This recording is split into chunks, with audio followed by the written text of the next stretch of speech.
Hello and welcome to another tutorial. This time I want to focus on UI and I want to focus on making some custom UI buttons that we can reuse anywhere in a project.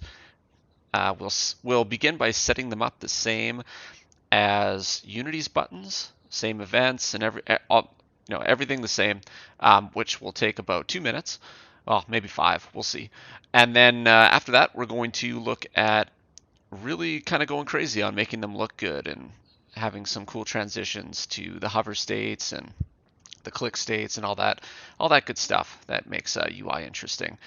This is a really good way to polish up your project and get some good juice in there without very much work at all. And the nice part about these buttons is we'll create a nice base, and from there you can create prefab variants of it, or you can inherit from the script and do whatever you want to make, different buttons. Like say one menu uses these buttons, and then in game you have, an inventory system or something that can use different buttons. So we're gonna go through all that, and yeah, let's get started. So I've got a new scene here. I'm just gonna create a new folder called, say, custom UI buttons. And yeah, so let's first start with just creating a generic UI button from Unity here. So I'm on Unity 2021, and they've actually introduced Text Mesh Pro into this by default, which is awesome, I think. Text Mesh Pro is really good, so I'll just create a button. It's called button-text mesh pro now, so I'll click that, and as you can see, it's the same button it's always been, just instead of the text component, we now have a Text Mesh Pro component, which is just better. So this is all good news. So anyways, I'm going to start by just making one of these, and we'll just kind of see how it works. So essentially there's just a UI element under the button, and the button itself is just an image with a button script. So we're just going to create our own button script. That's how we're going to start here. So I should have mentioned also I have a canvas made here. So just make sure to make a canvas and then put the button in the canvas. And what we're also going to do is we're going to create a nice little list of buttons, because we're going to have a bunch that we make, and I'm just going to show you how we make them all. So let's start by making a button list, just an empty game object, and I'm going to put a vertical layout group in it. And then I'll give it a width of like 360 and a height of, I don't know, 600. And then I'm also going to go ahead and put its pivot to 0 and 0.5. I'm going to anchor it to the left of the screen. Go to 0. And there's our button list. As you can see, it's it's anchored to the left. And then what we're going to do is we're just going to put this button that we had, we're going to put it right under there, and it's just going to fall in place like this. And this way we're just going to be able to create a bunch of buttons, and it'll neatly lay it out for us. We're going to change this layout a bit though. I just want this to be middle left. That way they all align to this middle left anchor here. And then I'm also going to turn off expanding height, and I'm going to say control size height. Actually, you know what? Let's not do that. Just hit undo. This will be fine for now. And then I'm just going to put some space in between them. And then we're going to say control child size width. Check that on. And that way we'll just get a nice list of buttons that are automatically width expanded to the size of this. And we're just going to put some padding on the left and the right and top and bottom, just for good measure. Okay, so we've got this list of buttons here. Let's delete all of them except that first one. We're just going to leave this one for now. Now let's create an empty game object, and this is going to be our custom button. Okay, so we'll name it custom button, and we will essentially follow Unity's path here, and we'll just make an image, and we will use the exact same UI sprite that they use. We'll give this a height of 30, just like their buttons.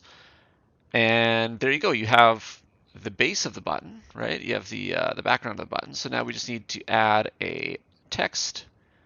And if you're using an older version of Unity, just add a normal text. If not, use the Text Mesh Pro. And then this text, we want it to stretch to the width of the button. So we're just going to set it to stretch here. and we're going to put left, top, right, and bottom all to 0. And that just means that there's no margins. So it stretches perfectly, and we're just going to call this custom button, just so we know that it's the custom button. We'll set the text to custom button. Oh, my dog's just started barking, so I'm going to start that part over. So let's put, just in the text box here, just go custom button. We'll set it to size 24. That's the size Unity's using. And yeah, we'll just center it vertically. And we'll put it to, not black, but something close. That looks fine. Just so it's kind of close to how the Unity button is, just so we can see how easy it is to recreate one of their buttons.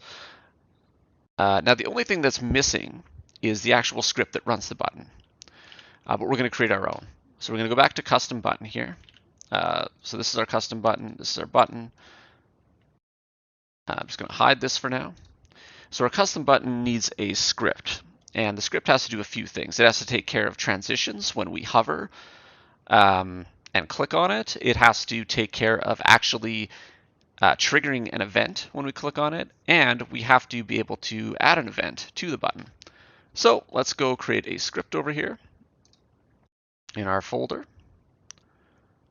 Oh, I'm not sure what just happened. There we go. Okay, we'll call it custom UI button.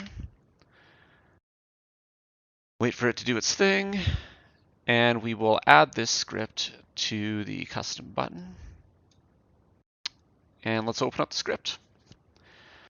So I don't know what IDE you're using. I'm using an IDE called Rider. They're basically all the same. You should be able to follow along just fine. Apologies to anyone that likes dark mode. I actually prefer light mode because I usually work in a very light space and it's a lot better for my eyes. But at night, I do turn it to dark mode. Hopefully that doesn't deter you from the video. I know some people are very one way or the other for that, but I like to use both of them. So anyways, so we have this custom UI button. We needed to do a few things, and we're going to use Unity's event system to help us do that. So the first thing we're going to do is we're going to say using Unity engine .event systems. Okay, and this is going to give us access to a few things related to the mouse and the pointer. So I'm going to say, so I now want this to have a couple, what do you call them? Oh my God, I just lost the word. Anyways, I'll just start typing it in. Yikes. Interfaces. Thank you, Unity. So first thing we're going to worry about is when the mouse enters the button. We're going to want to do something. So let's put that one in. Let's put iPointer exit. So that's when it exits the button. Let's put iPointer down. So that's when you click down on the button. Let's put iPointer up handler. That's when you release the click. And let's put iPointer click. So the click actually happens on release. So you could almost just get rid of this up handler and just use the click one. And I think actually for this purpose we will.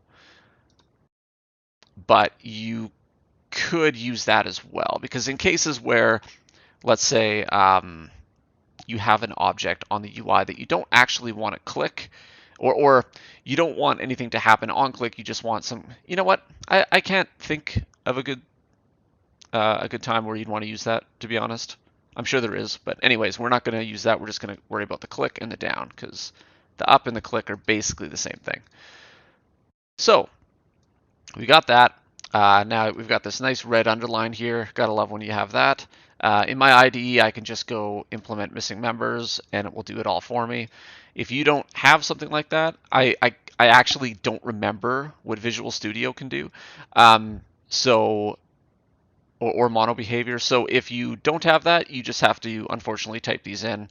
So you're going to need a void on pointer enter with pointer event data. And you're going to need one for enter, exit, down, and click.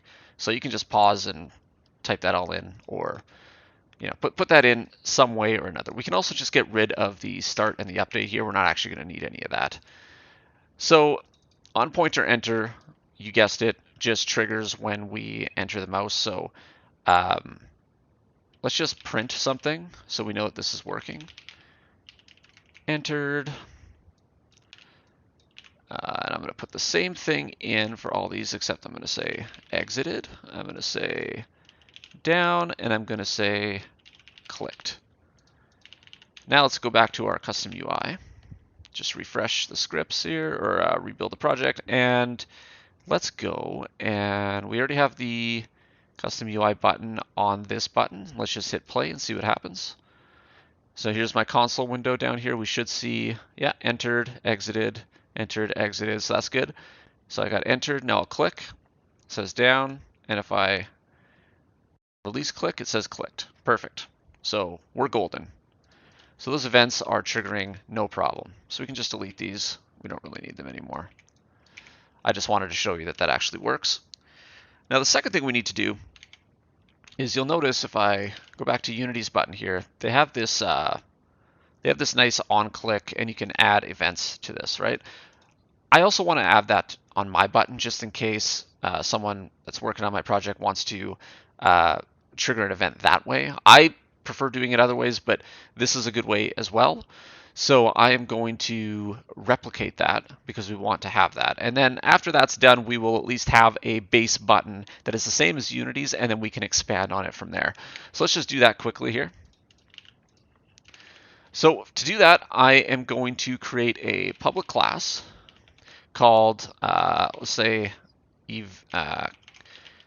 custom UI event, and it's going to be a Unity event, just like so. Actually, we can just leave that on that line. And then this actually needs to be using Unity Engine. Oops, I am bad at spelling today. Unity Engine.events, not event systems. We already have that one. Events. And we also need to use Unity Engine. And if I remember correctly, sorry, it's been a bit since I've done this. We're going to say custom UI event, and we're just going to say, we'll just call it on event. Okay, and then we're going to make sure we definitely want this to be system. We want this to be serializable. Now there's something happening here. It's not create type Unity event. No, I don't need to do that. Oh, I typed it wrong. It should be Unity event. Okay, I don't actually need this Unity engine. I thought I did, but I just had a spelling mistake. My bad. So anyways, we've got this, and what that does, I'll show you, is now, so we have this on-click event subscription list here that we can add to, and now we also have it on our button. Ta-da! So we essentially have a Unity button. We've created a Unity button. Now let's go a little bit further, and we're going to do something that there's a reason we built this custom button, and the main reason is that we can do some cool animations with it, some really easy transitions, stuff like that.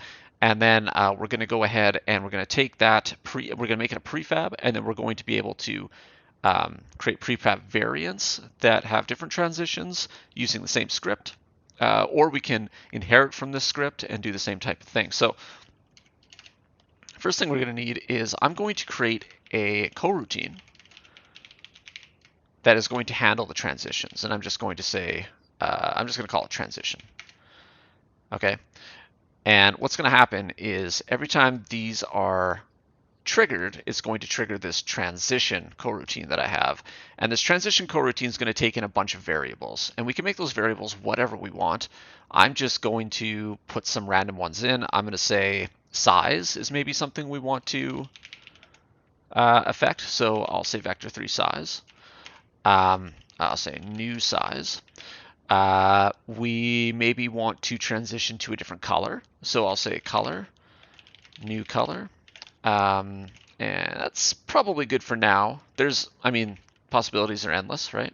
Oh, and then we also want a float for how long we want the transitions to take.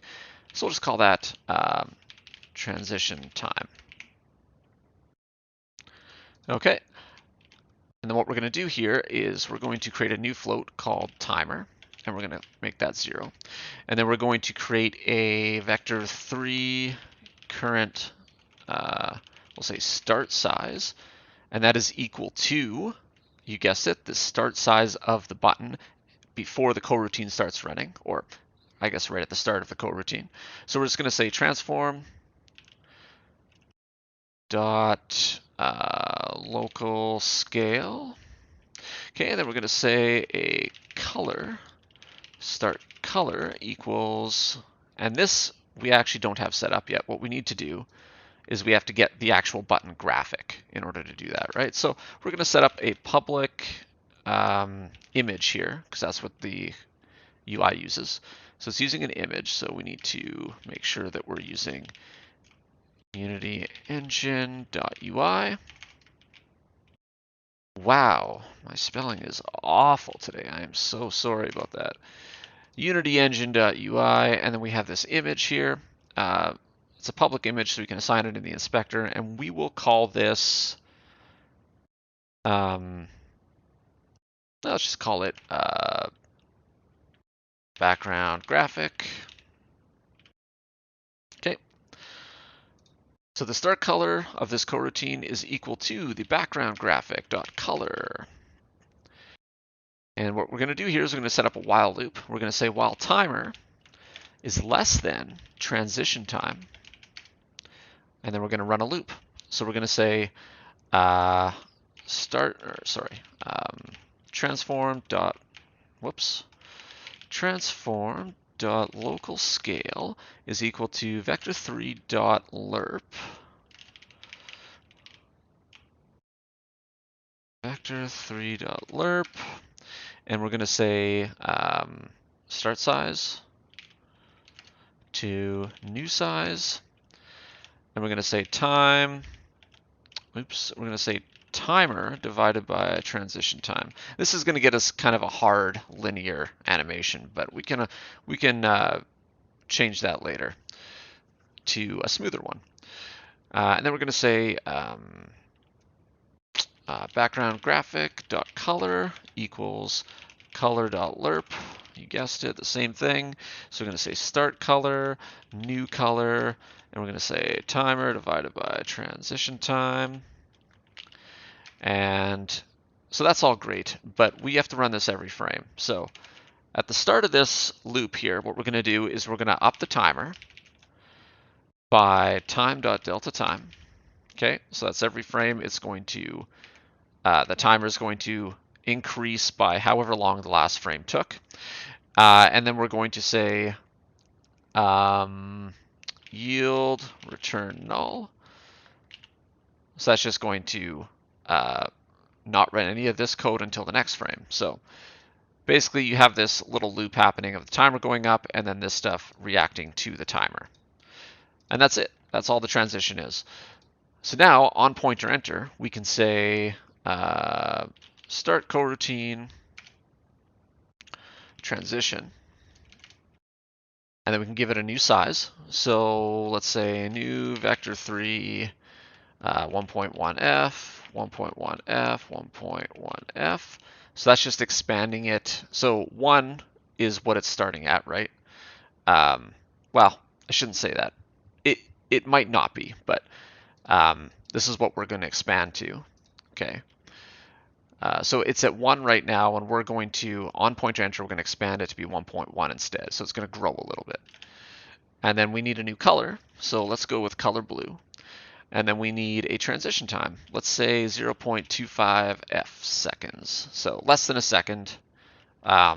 Seems short, but it never is. A second is a very long time. And we're just going to copy and paste these. And what we're going to do is on pointer exit, we're going to go back to vector3.1. So I can just get rid of this and say vector3.1. And we're going to go, let's say color dot white again. So we're going to go right back to white. And then we are going to say transition time. Yeah, we can leave the transition time as is. So on pointer down, so when we actually click the mouse, let's do the same kind of thing. So maybe let's leave it expanded to this. Since we're already hovered on it, it's actually already at this size. Or should be close anyway, depending on when we click it. So maybe we want it actually to go even a little bit bigger. Let's get crazy with this, just so we can see the differences. And let's go color.cyan, just so it turns like a light blue, light bluish green, I guess, whatever cyan is in your world. And then on pointer click, so when it's actually clicked, let's release it. Let's go right back to this size up here. And that color and everything. So basically, we're going right back to how it looked when it was hovered, when we first hovered to it.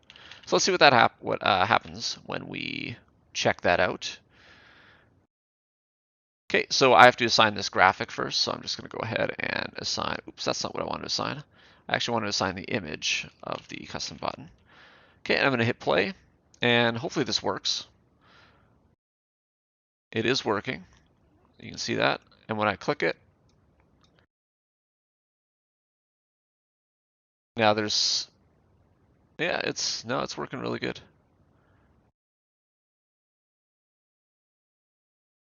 There we go.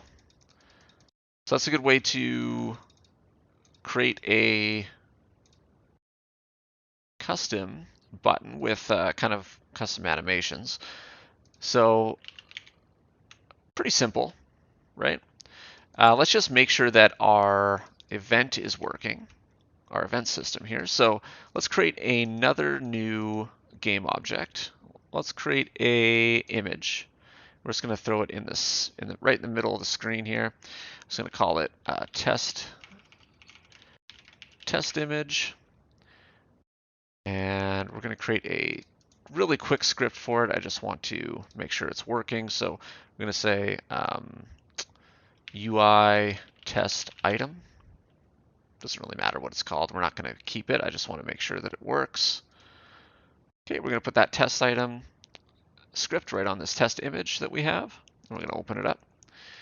And we're going to do something really simple here. So all we're going to do is we're going to create a public void turn on. Okay, we're going to create a public void turn off. And we are going to set a image. So I need, using Unity engine.ui, and I'm going to say private image test image. Okay, and then on awake, I'm going to get that image. So I'm going to say test image equals get component image. Okay, so that's just getting the component, and then I'm going to turn it on with on. So I'm going to say test image.color equals color.white. That's going to signify that it is on. And then I'm going to say color.black if it's off. And on awake, we're actually going to set it to off. So we're going to say test image.color equals color.black. Okay, pretty simple. So I'm just going to refresh. Perfect. And now I'm going to go back to my custom button, and I'm going to add an event to it. Okay, and I'm going to drag this test image in here, and I'm going to go say UI test item. I'm going to say turn on. Okay, and then I'm also going to change the script to say turn on, just like that. So you can see that right now. And then I'm going to go to this Unity button here. I'm going to turn it to turn off. And I am going to go ahead and say button. So I'm going to turn this here. I'm going to drag the script into here, just like you would a normal, while it is a default Unity button. So perfect. So now if I go ahead and make this test image a little bigger so we can see it. Okay, so it's black right now, and if I turn it on, oh, look at that, it's not working, and I know exactly why. We did not set the click yet. So on click, we want to do more than just transition. We also want to say on event dot invoke. And what that's going to do is it's going to take any of those events that we have in this custom UI event, and it's going to trigger them. So now that should work. Play. So we've got it our off, and if we turn it on, it turns on, turns off. And you can see we have a lot better of much better transitions here on our custom button. I mean, they look kind of like garbage right now, but let's go ahead and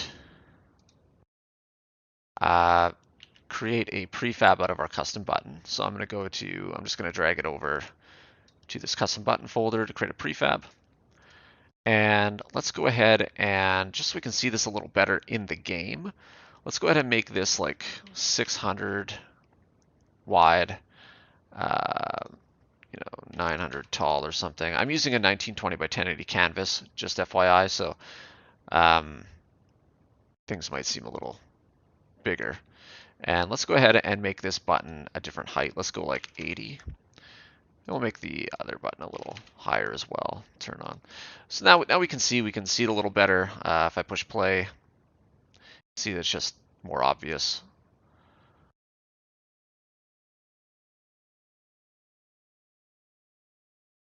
Okay, push play. Now let's go ahead and well, first of all, let's make these buttons look a lot better. So I'm going to take away the Unity button, and I'm going to make another custom button. I'll call this turn off, and I'll call this one turn on, just so we know what they are. They're using the same prefab, but we can name them differently. And let's go ahead and so we'll make this one do the turn off, and this one should still be doing the turn on, which it is. Okay, good. So these are both our buttons. Oh, we forgot to change this text.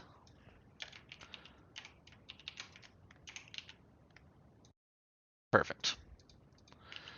Now let's make these buttons look a little better. So I'm going to open up the prefab itself, which looks ridiculous when you first get in here, and that's because it just automatically set the width to nothing. So let's just go turn it to 600, and let's go to like, I don't know what we made, like 80. Just in the prefab preview. And it does that because it's not part of the same canvas it once was, because we're kind of inside its own little world, if you will. But that won't actually change. Well, I shouldn't say that. So the reason that's happening is because here we're controlling a lot of the canvas with this this button list, which has a vertical layout group, and that's kind of giving it its width, which is why it doesn't actually have a width. It's being controlled by this. So when we go back to here, now it has a width because I set it, but before it was at 0, right? So it looked like this. So you can just give it a default width of 600. That's fine. So we got this.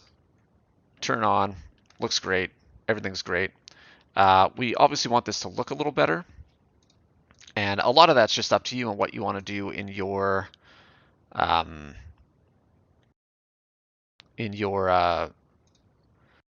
project. But what we can do, first of all, is maybe give this some public properties. So we can say public color, on color.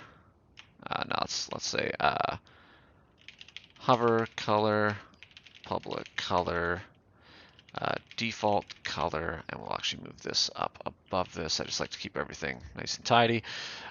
Public color, clicked color, or maybe let's say down, pressed color.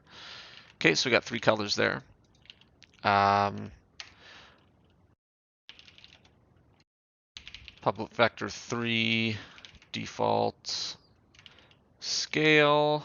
We should always probably keep the default scale to 1 when we're dealing with UI stuff, but this might matter more in like world space UI, where the buttons might have a crazy scale. But we'll keep this as a public value just in case. So default scale equals, and we'll just make sure that it equals vector 1 to start. And we'll go public vector 3, hover scale equals, and we'll also give this vector 3.1 as a default.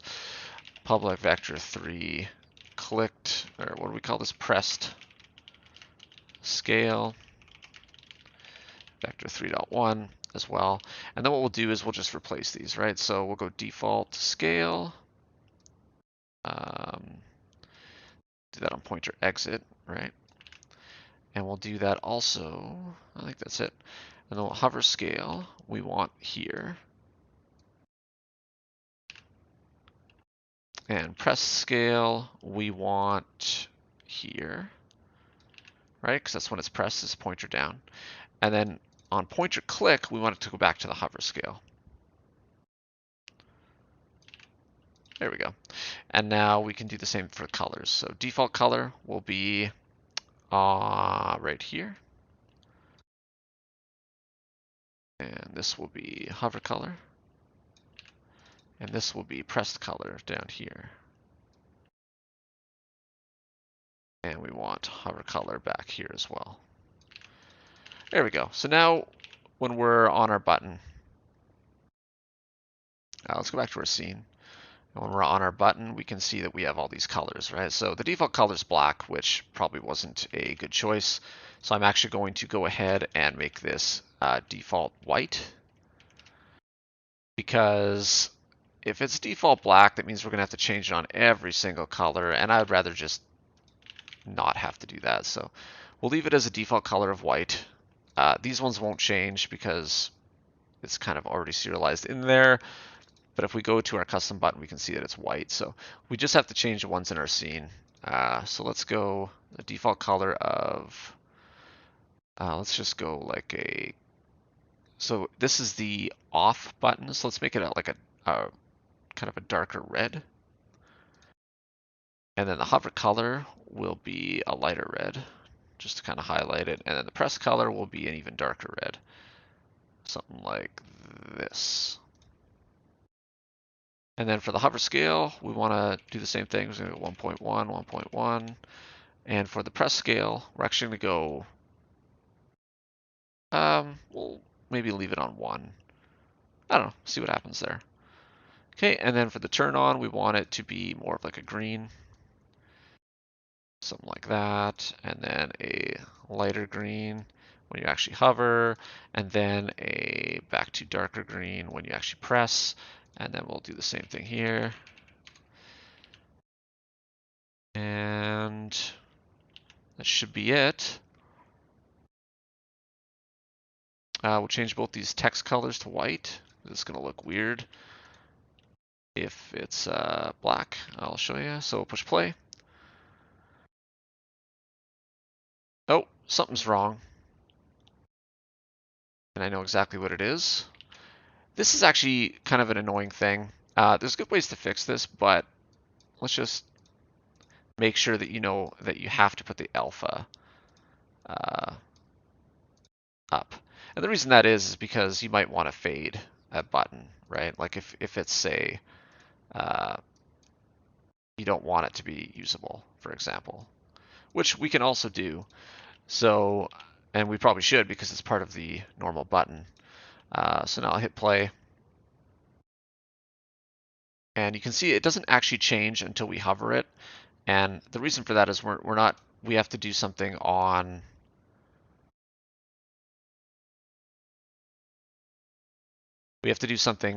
awake, basically, to say, hey, change this color to whatever color, the default color. And there's a couple other things we should do.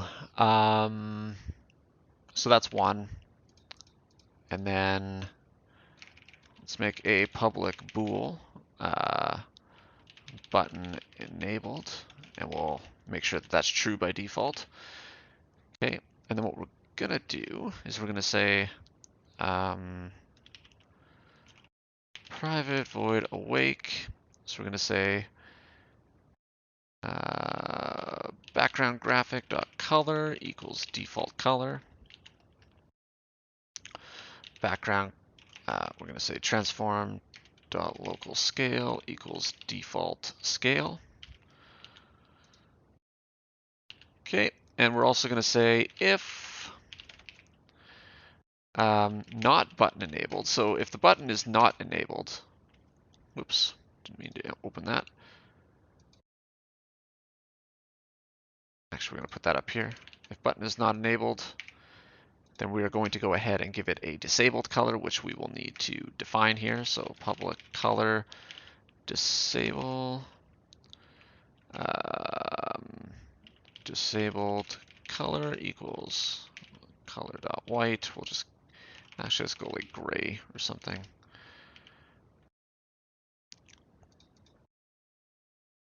Gray. So we're going to say background graphic dot color equals disabled color.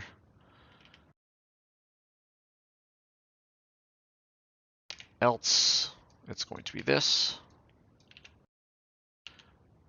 There we go. So now we have this disabled color at least. Okay, so if I make sure that it's disabled, here I'll disable one of these. I'll disable the turn off button. And we'll see what happens here. There you go. So now it's turned off. Of course, nothing happens. We can still hover on it and stuff, which we will get to in a sec. But I can turn it on, I can turn it off, but it actually started as gray, as you saw. So we're off to a good start. See, it started as gray. Now we just need to make sure that I can also go ahead and change this transparency a bit. Yeah, it worked. Now we could use like a canvas group on here to also make the transparency of the text go lower. There's lots of things we could do. I'm not going to show everything in this tutorial though, because I could literally go on for hours. So the next thing we want to do is we just want to make sure that if button enabled, if not button enabled, return. So we just don't want to run this code if the button's enabled, right? I'm just going to do that for all of these. We could also put that in the coroutine, but I don't think that's a good idea. I think it's better to do it here just to make sure that the coroutine doesn't even start, because that could introduce other issues down the road. So now if I hover over here, nothing happens. If I click it, nothing happens, but I can still turn it on, right? So there you go. There's lots of things you could do with this. You could go ahead and create a, so if I duplicate this, oops, sorry, it's been a while since I've,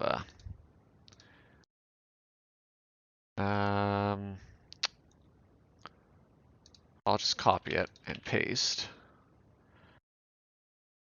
Apparently, I do not remember how to make prefab variants. I think you just have to do this. So I have a turn off button here. I'll drag it over here. There we go. So I can say prefab variant. So now I have this turn off button that I can use wherever I want. And it's just a variant of this, which means if I make changes to the custom button, it will reflect in the turn off button, but all these properties will stay. Any property that is bolded here will stay how it is in this prefab, or sorry, in this prefab variant. So that's kind of cool. So I can do the same for turn ons. And now I have these buttons.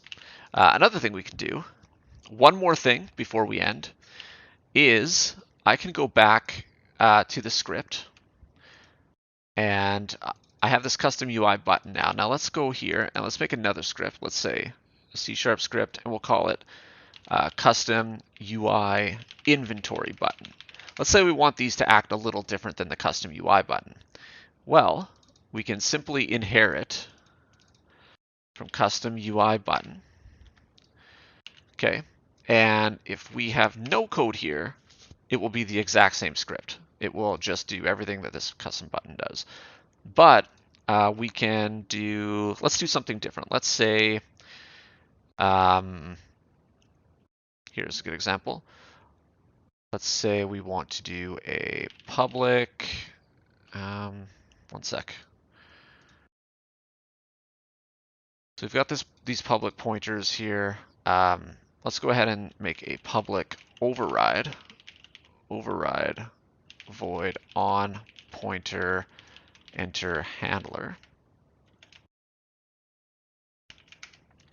Okay, and you'll notice that it's there's an error right now, but if we go ahead and we change this on pointer enter. Oops, I made that wrong. This should be on pointer enter, not handler. Okay, on pointer enter.